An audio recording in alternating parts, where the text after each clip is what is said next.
ಕರ್ನಾಟಕದಲ್ಲಿ ಒಬ್ಬ ಸಂತನನ್ನು ನೋಡಲು ಭಾರತದ ಮೂಲೆ ಮೂಲೆಗಳಿಂದ ಉತ್ಸುಕರಾಗಿ ಬರಿಗಾಲಲ್ಲಿ ಬರುತ್ತಾರೆ ಎಂದರೆ ಯಾರಿಗಾದರೂ ಅರೆಕ್ಷಣ ಆ ಜಾಗದ ಮಹತ್ವದ ಬಗ್ಗೆ ಕುತೂಹಲ ಮೂಡುತ್ತದೆ. ಮಹಾನ್ ಸಂತ, ಪ್ರವಾದಿ, ಬ್ರಹ್ಮಚಾರಿ, ತತ್ವಜ್ಞಾನಿ ನಡೆದಾಡಿದ ಮಣ್ಣು ಹೊನ್ನಾಳಿ ತಾಲೂಕಿನ ಸೂರಗೊಂಡನಕೊಪ್ಪ. ಈಗ ನ್ಯಾಮತಿಯ ಸುಪರ್ದಿಗೆ ಬರುತ್ತದೆ. ಗುಜರಾತ್, ರಾಜಸ್ಥಾನ, ಹಿಮಾಚಲ್ ಪ್ರದೇಶ್, ಮಧ್ಯಪ್ರದೇಶ, ಮಹಾರಾಷ್ಟ್ರ, ಆಂಧ್ರ ಪ್ರದೇಶ ಹೀಗೆ ಭಾರತದ ಉದ್ದಗಲಕ್ಕೂ ಈ ದೇವಪುರುಷನ ಆರಾಧಕರು ಇಲ್ಲಿಗೆ ತಪ್ಪದೆ ಬರುತ್ತಾರೆಂದರೆ ಈತ ಅದೇನೋ ಜನಮಾನಸದಲ್ಲುಳಿಯುವ ಸಾಧನೆ ಮಾಡಿರಲೇಬೇಕು. ಈ ಹೊನ್ನಾಳಿಯ ಸೀಮೆ ಆತ ಉಸಿರಾಡಿದ ಗಾಳಿಯನ್ನು ಉಸಿರಾಡುತ್ತಿದೆ. ಆತ ನಡೆದಾಡಿದ ಪುಣ್ಯ ಭೂಮಿ. ಆತನ ಮಾತುಗಳೇ ಮಂತ್ರವಾಗಿದ್ದವು. ಆತ ಬೇರೆ ಯಾರೂ ಅಲ್ಲ, ಜಗನ್ಮಾತೆ ಮರಿಯಮ್ಮ ದೇವಿಯ ಕಣ್ಮಣಿ, ಜಗದೊಡೆಯ ಸಂತ ಸೇವಾಲಾಲ್. ಈ ರೀತಿಯ ಒಂದು ಅದ್ಭುತ ಜಾಗಕ್ಕೆ ಸಾಕ್ಷಿಯಾಗಿ ಹೊನ್ನಾಳಿ ನಿಂತಿದೆ. ನಿಜವಾಗಲೂ ಕರ್ನಾಟಕದ ಪ್ರವಾಸಿ ತಾಣಗಳನ್ನು ನೀವು ಹುಡುಕಿ ಹೊರಟ್ರೆ ಈ ರೀತಿಯ ಒಂದು ಐಷಾರಾಮವಾದ ಹಾಗೂ ವೈಭವಪೇತವಾದಂತಹ ಟೂರಿಸಂ ಸ್ಪಾಟನ್ನು ನೀವು ನೋಡಲಿಕ್ಕೆ ಸಾಧ್ಯ ಇಲ್ಲ. ಅಷ್ಟು ಮನಮೋಹಕವಾಗಿ ಕಣ್ಮನ ಸೆಳೆಯತಕ್ಕಂತಹ ಒಂದು ಪ್ರವಾಸಿ ತಾಣ ಅಂದರೆ ತಪ್ಪಾಗಲಾರದು. ಮೂಲತಃ ಇದು ಬಂಜಾರ ಸಮುದಾಯದ ಕುಲಗುರು ಆದಂತಹ ಸಂತ ಸೇವಾಲಾಲ್ನ ಪುಣ್ಯಕ್ಷೇತ್ರ. ಆತನ ಜನ್ಮಸ್ಥಾನದ ಭವ್ಯ ಮಂದಿರ, ಆತನ ಜೀವನ ಚರಿತ್ರೆ, ಪವಾಡ ಮಹಿಮೆಗಳನ್ನು ಕಣ್ಣಿಗೆ ಕಟ್ಟುವಂತೆ ಆಕರ್ಷಕವಾಗಿ ನಿರ್ಮಿಸಿರುವುದು ಕಣ್ಮನ ಸೆಳೆಯುತ್ತದೆ. ಆತನ ಕಿರು ಪರಿಚಯ ನಿಮಗಾಗಿ. ಜಗದೋದ್ಧಾರ ದೇವಕಿ ಸುತ ಶ್ರೀ ಕೃಷ್ಣನ ಮಾರ್ಗದರ್ಶನದಲ್ಲಿ ಪಾಂಡವರ ಆಡಳಿತ ಸುಗಮವಾಗಿದ್ದ ಸುವರ್ಣಯುಗ ಅದು. ಆ ಕಾಲಘಟ್ಟದಲ್ಲಿ ಬಂಜಾರ ಜನಾಂಗವು ದವಸ ಧಾನ್ಯ, ಒಡವೆ, ಬೆಳ್ಳಿ, ಬಂಗಾರವನ್ನು ಸಾಕು ಪ್ರಾಣಿಗಳ ಮೇಲೆ ತಮ್ಮ ವ್ಯಾಪಾರವನ್ನು ಸಾಗಿಸುತ್ತಿದ್ದರು. ಬಂಜಾರರದು ತಮ್ಮದೇ ಲಿಪಿರಹಿತ ಸಂವಹನ ಭಾಷೆ, ತಮ್ಮದೇ ಆದ ಆಕರ್ಷಕ ಉಡುಗೆ ತೊಡುಗೆ, ವಿಭಿನ್ನ ಸಂಸ್ಕೃತಿ, ಕಸೂತಿ ಹಾಕುವ ನೈಪುಣ್ಯ ಕುಶಲ ಕಲೆಯೊಂದಿಗೆ ಗುರುತಿಸಿಕೊಂಡಿದ್ದ ಸಮುದಾಯ ಗ್ರಾಮೀಣ ನೃತ್ಯಗಳಲ್ಲಿ ತೊಡಗಿಕೊಂಡು ಸಾಂಸ್ಕೃತಿಕ ಸಾಂಕೇತಿಕ ಕಲೆ ಮೂಲಕ ಗಮನ ಸೆಳೆದಿದ್ದರು. ಶ್ರೀ ಸೇವಾಲಾಲ್ ಮತ್ತು ಮಾತಾ ಮರಿಯಮ್ಮ ಪ್ರಮುಖ ಆರಾಧ್ಯ ದೈವಗಳಾಗಿವೆ. ಅಲೆಮಾರಿ ಜೀವನದಿಂದ ಒಂದು ಕಡೆ ತಾಂಡಗಳಾಗಿ ನೆಲೆನಿಂತ ನಾಗರಿಕತೆಯು ವೈಶಿಷ್ಟ್ಯತೆಯಲ್ಲಿ ಪರಿವರ್ತನೆಯ ಮೂಲಕ ಈಗ ತನ್ನದೇ ಧಾರ್ಮಿಕ, ಸಾಮಾಜಿಕ ಹಾಗೂ ಸಾಂಸ್ಕೃತಿಕ ಛಾಪನ್ನು ಉಳಿಸಿಕೊಂಡು ಬೆಳೆಸಿಕೊಂಡು ಬಂದಿದೆ. ಸಂತ ಸೇವಾಲಾಲ್ನ ಸುಗುಣಾಂತರಂಗನ ಜನನಕ್ಕೆ ರೋಚಕ ಘಟನೆಯೂ ಕೂಡ ಇದೆ. ಇತ್ತ ಭೀಮಾನಾಯ್ಕ್ ಮತ್ತು ಧರ್ಮಿಣಿ ಬಾಯಿಯರಿಗೆ ಸಂತಾನ ಭಾಗ್ಯ ಕೂಡಿ ಬರಲಿಲ್ಲ. ಬಂಜೆತನದ ಕರುಳ ಕುಡಿಯ ಸೌಭಾಗ್ಯವಂಚಿತಳಾಗಿದ್ದ ಧರ್ಮಿಣಿ ಬಾಯಿ ಸದಾ ಚಿಂತಿತಳಾಗಿದ್ದಳು. ಭೀಮಾನಾಯ್ಕ ಸಂತಾನಕ್ಕಾಗಿ ಪರಮೇಶ್ವರನ ಕುರಿತು ಉಗ್ರ ಕಠೋರ ತಪಸ್ಸನ್ನಾಚರಿಸುತ್ತಿದ್ದಾನೆ. ಇತ್ತ ಅದೇ ಸಂದರ್ಭದಲ್ಲಿ ಸ್ವರ್ಗದಲ್ಲಿ ತಾಯಿ ಜಗನ್ಮಾತೆ ಮರಿಯಮ್ಮ ತನಗೊಬ್ಬ ಸದ್ಭಕ್ತ ಬೇಕೆಂದು 6 ಜನ ಸಹೋದರಿಯರೊಂದಿಗೆ ಕಠಿಣ ತಪಸ್ಸು ಮಾಡುತ್ತಿದ್ದಾಳೆ.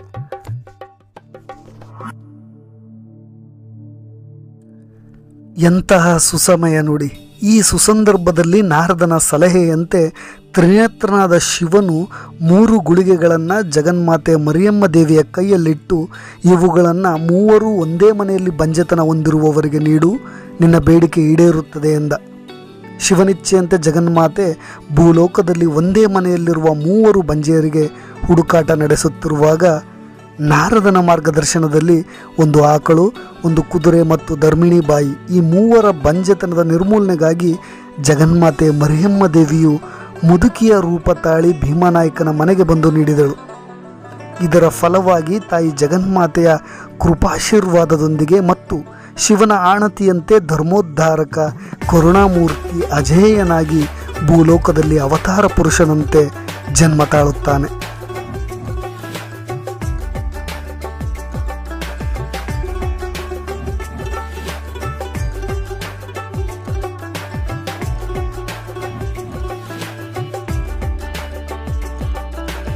ಇಲ್ಲಿ ನೋಡುತ್ತಿರುವ ಸುಂದರ ದೃಶ್ಯ ಹಾಗೂ ಜಾಗವೆಲ್ಲ ಸಂತ ಸೇವಾಲಾಲ್ ನಡೆದಾಡಿದ, ದನಕರುಗಳನ್ನು ಆಡಿಸಿದ ಮನಮೋಹಕ ಜಾಗ. ಅಂತಹ ಪವಾಡ ಪುರುಷ, ಮಹಿಮಾ ಪುರುಷ ಉಸಿರಾಡಿದ ಗಾಳಿ ಈ ಸುತ್ತಣ ಜಾಗದಲ್ಲಿದೆ.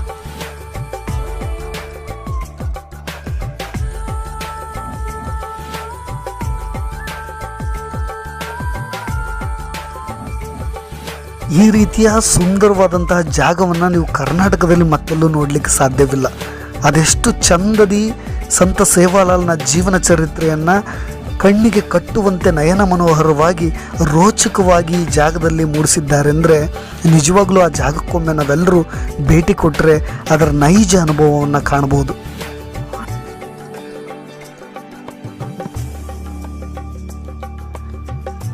ಬಾಲ್ಯದಲ್ಲಿ ದನಕರುಗಳೊಂದಿಗೆ ತಾಂಡವದಲ್ಲಿ ಮೇಯಿಸುತ್ತಾ ಆಟವಾಡುತ್ತಿದ್ದ ಸೇವಾಲಾಲನು ಬೆಳೆಯುತ್ತಾ ತನ್ನ ಪ್ರಕಾಶಮಾನವಾದ ಬೆಳಕನ್ನು ಜನತೆಯತ್ತ ಬೀರತೊಡಗಿದನು.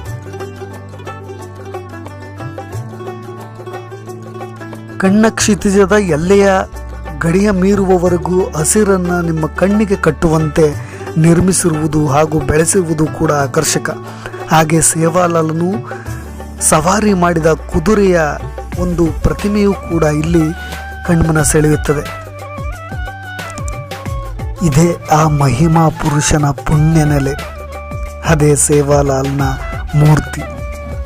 ಅದೆಂಥ ಕ್ಷಮಾಗುಣ, ಅದೆಂಥ ವಚನ ಆಭರಣ, ವೈರಾಗ್ಯ, ಚಿತ್ತಕಾಗ್ರತೆ, ನಿರಹಂಕಾರ.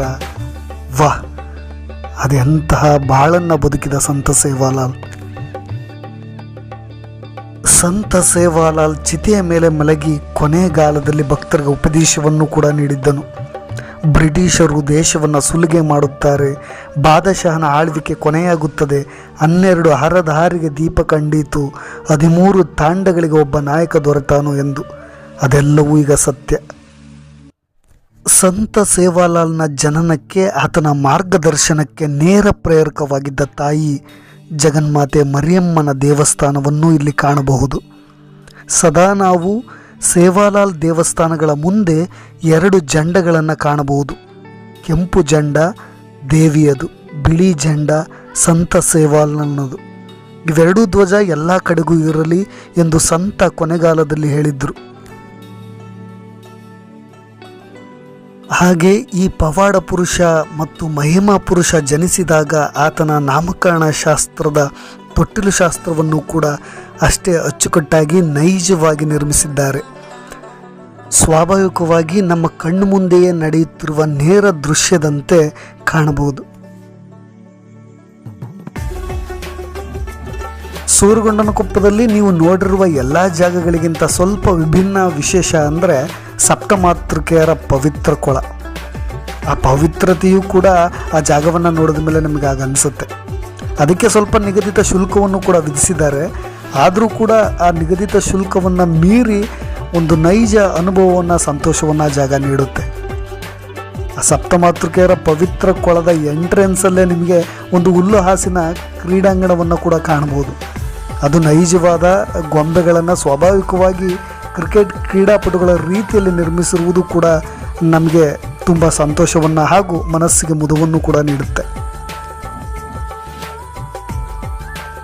ಈಗ ನೋಡ್ತಾ ಇರೋದೇ ಸಪ್ತಮಾತೃಕೆಯರ ಪವಿತ್ರ ಕೊಳ. ನಾವು ಭೇಟಿ ನೀಡಿದಾಗ ಸ್ವಲ್ಪ ನೀರು ಕಮ್ಮಿ ಇತ್ತು ಅನಿಸುತ್ತೆ. ನಿಜವಾಗ್ಲೂ ಆ ಕೊಳ ಪೂರ್ತಿ ನೀರು ತುಂಬಿದಾಗ ಇನ್ನೂ ಸುಂದರವಾಗಿ ಕಾಣುತ್ತೆ. ಪ್ರತಿಯೊಬ್ಬ ಪ್ರವಾಸಿಗರು ಕೂಡ ಆ ಸಂತ ಸೇವಾಲಾಲ್ನ ಕ್ಷೇತ್ರಕ್ಕೆ ಬಂದಾಗ ಈ ಪವಿತ್ರ ಕೊಳವನ್ನು ಮಿಸ್ ಮಾಡ್ಕೊಂಡು ಹೋಗಲೇಬಾರ್ದು. ಎಲ್ಲ ಪ್ರವಾಸಿಗರನ್ನು ಕೂಡ ಅಲ್ಲಿ ಸ್ವಲ್ಪ ಹೊತ್ತು ಕಾಯಿಸಿದ್ರು. ಆದರೂ ಕೂಡ ಅದಾದ ನಂತರ ನಮ್ಮನ್ನೆಲ್ಲ ಹೊಳಗೆ ಬಿಟ್ಟಾಗ ಆ ಸಪ್ತ ಮಾತೃಕೆಯರನ್ನ ನೋಡಿ ತುಂಬ ಖುಷಿಯಾಯಿತು.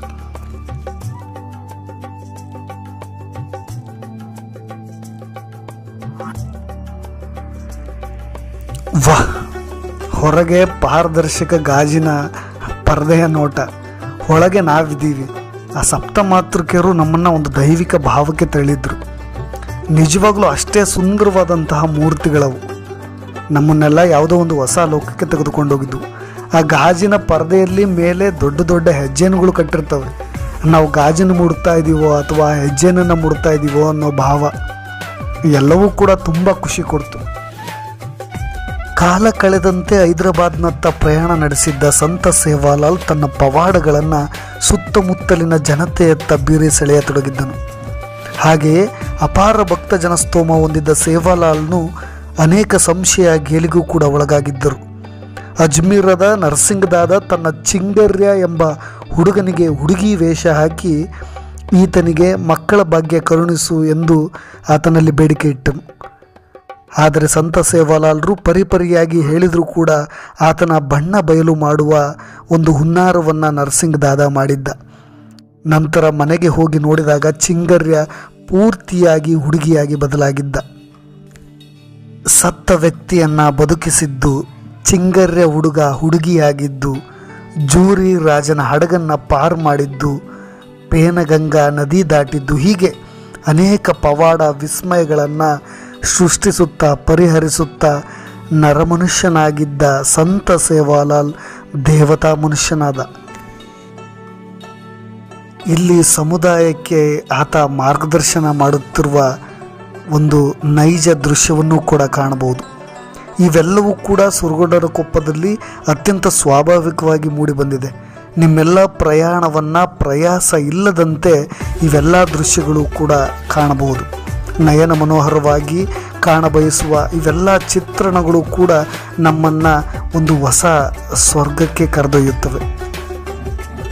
ಬಂಜಾರ ಸಮುದಾಯದವರ ಸಾಂಸ್ಕೃತಿಕ ಕಲೆ, ಅವರ ಬದುಕಿನ ರೀತಿ ರಿವಾಜುಗಳು ಹಾಗೂ ಅವರ ಧಾರ್ಮಿಕ ಸಾಮಾಜಿಕ ಕಟ್ಟುಪಾಡುಗಳು ಹಾಗೂ ಕಸೂತಿ ಕಲೆಯಲ್ಲಿನ ಶೈಲಿ ಇವೆಲ್ಲವನ್ನು ನಮಗೆ ನೈಜವಾಗಿ ಕೃತಕ ಗೊಂಬೆಗಳ ಮುಖಾಂತರ ನಮ್ಮ ಕಣ್ಣು ಮುಂದೆ ತರುವಲ್ಲಿ ವಿಭಿನ್ನ ಪ್ರಯತ್ನವನ್ನು ಸೂರಗೊಂಡನ ಕೊಪ್ಪದಲ್ಲಿ ಮಾಡಲಾಗಿದೆ. ನಮ್ಮ ಪ್ರಯಾಣವೂ ಕೂಡ ಅಷ್ಟೇ ಹೊಸ ಅನುಭವಗಳನ್ನು ನೀಡುತ್ತದೆ. ಏನೇ ಆಗಲಿ, ಇಂಥ ಮಹಾಪುರುಷ ಜನಿಸಿದ ಆ ಪುಣ್ಯಕ್ಷೇತ್ರಕ್ಕೆ ಒಮ್ಮೆ ಭೇಟಿ ಕೊಡಲೇಬೇಕು. ನಿಮ್ಮ ಪ್ರವಾಸದ ಆಯ್ಕೆ ಗೊಂದಲಮಯವಾಗಿದ್ದರೆ ಮೊಟ್ಟ ಮೊದಲ ಆಯ್ಕೆ ಈ ಕ್ಷೇತ್ರವಾಗಿರಲಿ. ಹಾಗೂ ಈ ರೀತಿಯ ವಿಭಿನ್ನ ಕ್ಷೇತ್ರಗಳ ಬಗ್ಗೆ ತಿಳಿದುಕೊಳ್ಳಬೇಕಾದರೆ ಆ ಕುತೂಹಲ ನಿಮಗಿದ್ದಲ್ಲಿ ನನ್ನ ಯೂಟ್ಯೂಬ್ ಚಾನಲ್ನ ಸಬ್ಸ್ಕ್ರೈಬ್ ಮಾಡಿ ಹಾಗೂ ಬೆಲ್ ಬಟನನ್ನು ಒತ್ತೋದು ಮಾತ್ರ ಮರಿಬೇಡಿ. ಇಷ್ಟವಾಗಿದ್ದಲ್ಲಿ ಶೇರ್ ಕೂಡ ಮಾಡಿ.